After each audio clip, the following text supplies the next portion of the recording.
Next published its Christmas trading figures this morning, and they were better than expected.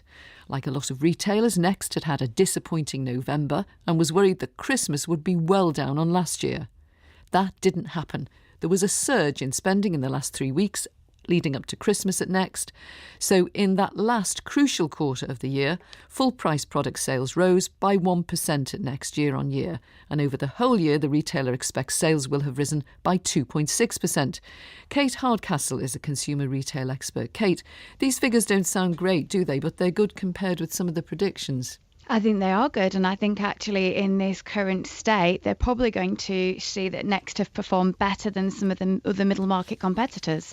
But it's quite telling when you dive into the figures to see the growth has been online, and it's been around products that they're not particularly known for, where they follow consumer trends like beauty and personalised goods, and they still have a challenge with that sea of clothing and home furnishings that just don't always connect with the customer when there's so much competition and choice out there. Yes, you mentioned the difference in online and in store. There were 15% up in online sales, but 9% down in store.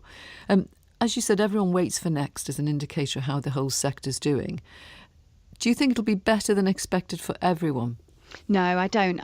We know it's been a really challenging time, and that Black Friday, which was just late November, this American trend of sales that come in straight after Thanksgiving, now is a huge part of our discounting calendar. What we did see in previous years is that prices would revert back to full price in the lead to Christmas, but it's been continuous discounting. So even if retailers have performed better on the sales front, the profit's going to be greatly affected. Not just that as well. I think the retail sector itself is having a terrible time of it. Not enough change, not at the speed required by consumers who are flooded with choice. And additionally, we've got things like the experience economy seeing great growth instead of all of the material goods that we used to like to surround ourselves with. Next has done really well online. That is partly because of the quality of the website, isn't it?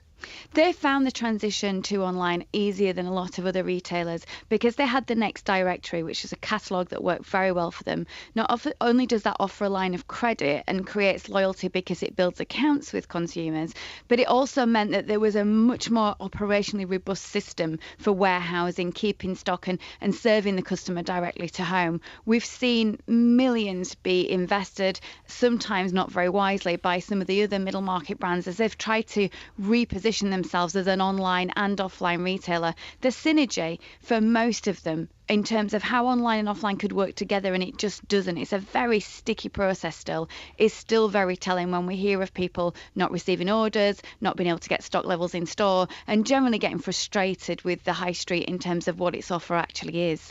What's interesting also about Next Online is the website's very agile, and as you said, because of that credit account that you can open if you want to and have a month to pay and then pay interest, that's another income stream for them. But it also means you can check out with a single click. But the other difference is that they charge to deliver, and they have announced that they're going to charge for returns unless you take them in store. Now, some commentators think in time everyone will have to do that. The days of free delivery will be gone, no matter how much you're spending online. I agree. I thought this was a quite interesting announcement by Next to customers just a couple of days ago. If these customers want to return via courier, which has been an option to them, they will now have a charge for that. But returns in store remain free of charge. Very savvy of Next because they understand that if they get people in store, there's an opportunity to sell additionally to them.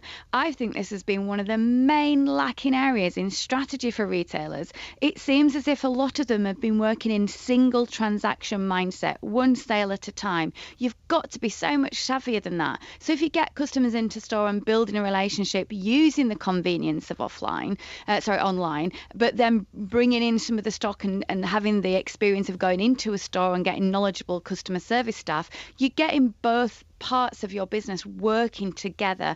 And this is what's been sluggish in so much of our high street retail. Kate Hardcastle, thank you.